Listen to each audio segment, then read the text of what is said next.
بسم اللہ الرحمن الرحیم۔ حضرت یعقوب علیہ السلام شام کے ایک علاقے کنعان میں رہتے تھے۔ ان کے 12 بیٹے تھے۔ ان میں حضرت یوسف علیہ السلام بھی تھے۔ حضرت یوسف علیہ السلام نہایت خوبصورت اور نیک تھے۔ ان کی نیکی اور فرمانبرداری کے سبب حضرت یعقوب علیہ السلام ان کو بہت چاہتے تھے۔ حضرت یوسف علیہ السلام کے ایک بھائی کا نام بنیامین تھا۔ حضرت یوسف علیہ السلام اور بنیامین سگے بھائی تھے۔ باقی 10 بھائی سوتیلے تھے۔ ایک رات حضرت یوسف علیہ السلام نے ایک عجیب و غریب خواب دیکھا۔ انہوں نے اپنا خواب اپنے باپ حضرت یعقوب علیہ السلام سے بیان کیا۔ انہوں نے بیان کیا کہ ابا جان، میں نے خواب دیکھا کہ چاند، سورج اور تارے مجھے سجدہ کر رہے ہیں۔ یہ کیسا خواب ہے؟ حالانکہ کائنات کا ہر ذرہ اللہ ہی کو سجدہ کرتا ہے، وہیں اس کے لائق بھی ہے۔ باپ نے بیٹے کا خواب سن کر فرمایا، اے یوسف، یہ ایک اچھا خواب ہے، اللہ تمہیں بہت بڑا مرتبہ بخشے گا، لیکن بھائیوں سے ذکر نہ کرنا، ہو سکتا ہے کہ تمہارے بھائی تم سے دشمنی کریں۔ اللہ تمہیں نبوت عطا کرے گا، جس طرح تمہارے خاندان میں حضرت ابراہیم علیہ السلام اور تمہارے دادا حضرت اسحاق علیہ السلام کو نبی بنایا تھا۔ تم بہت خوش نصیب ہو۔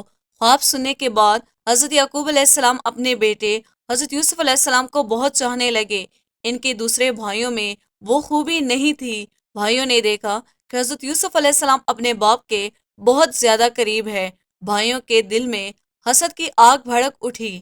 اس زمانے میں یہ رواج تھا کہ جس گھرانے میں زیادہ افراد ہوں یا جس کی اولاد کی تعداد زیادہ ہو، اسے معاشرے میں برتری حاصل رہتی ہے، اسے طاقتور سمجھا جاتا ہے، اسے فتح مندی کی علامت سمجھا جاتا، وہ گھرانہ قوت اور فتح مندی کی علامت تصور کیا جاتا۔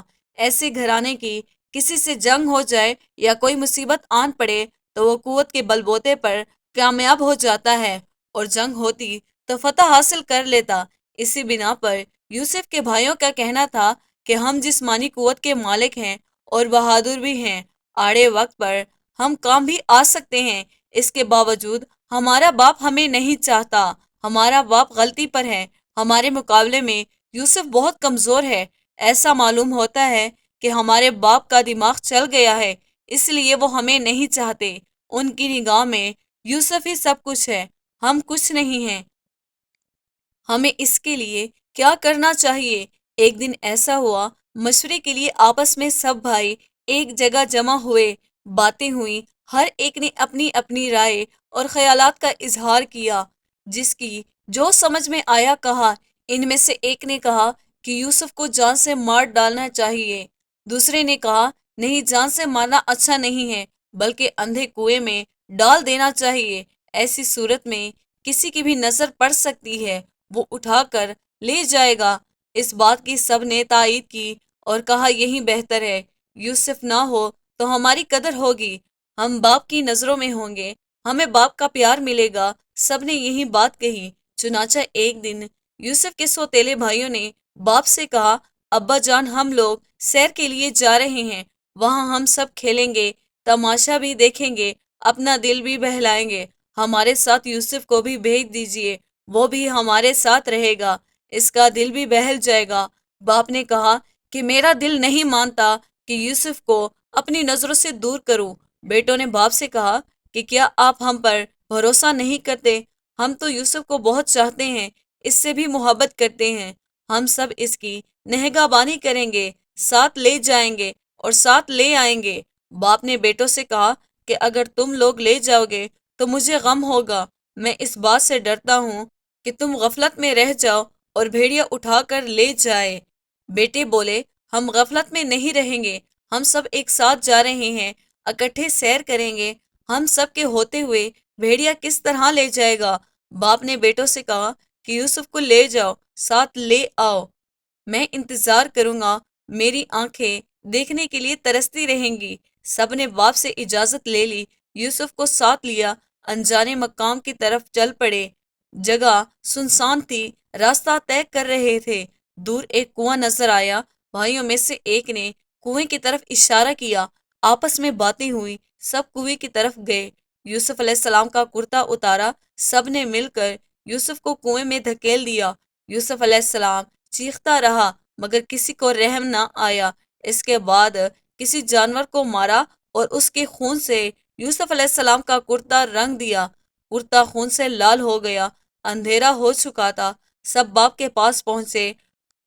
کھیل کے دوران ہم دوڑنے لگے، بازی لگائی کہ کون سب سے آگے جاتا ہے۔ یوسف نے دوڑ میں حصہ نہیں لیا۔ ہم سب نے اسے سامان کی نگہبانی کے لیے بٹھا دیا۔ یہ کہتے ہوئے سب نے بناوٹی رونا شروع کیا تاکہ باپ کو یقین آ جائے۔ پھر کہا کہ وہاں یوسف اکیلا سامان کے پاس بیٹھا ہوا تھا کہ اچانک کسی طرف سے بھیڑیا آیا، اسے اٹھا کے لے گیا۔ ہم یوسف کو بچانے کے لیے سب مل کر دوڑے، لیکن بھیڑیے تک ہم نہیں پہنچ سکے۔ یہ یوسف کا خون آلودہ کرتا ہے۔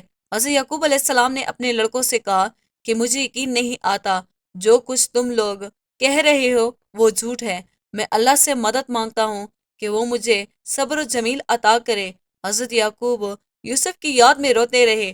بھائیوں نے یوسف کو کنویں میں پھینک دیا اور واپس لوٹ آئے۔ اللہ کی قدرت یہ کہ جہاں کنواں تھا اسی راستے سے تاجروں کا ایک قافلہ گزر رہا تھا۔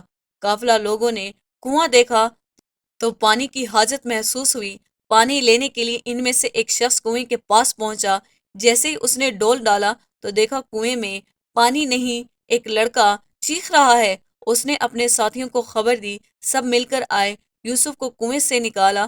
پھر سب حیرت زدہ تھے، معاملہ کیا ہے؟ سب سوچ رہے تھے کہ لڑکا کیوں کر کنویں کے اندر گرا۔ قدیم زمانوں میں انسانوں کی خرید و فروخت ہوا کرتی تھی۔